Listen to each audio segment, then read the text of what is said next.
তোমার পায়ের নূপুর শুধু তোমার আঙিনায় ভাসবে যখন ডাকবে তুমি আমায় একটিবার। রোজ বিকালে আমি একা থাকি দাঁড়িয়ে, তুমি কখন আইসা দেবে তোমার হাতটা বাড়িয়ে।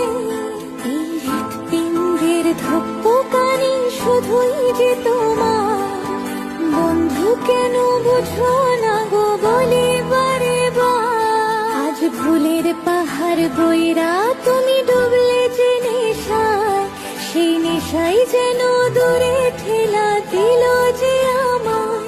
হায় কেমন কইরা ভাবলা তোমার খবর নিব না, কেমন কইরা জানলা এমন তোমায় দেব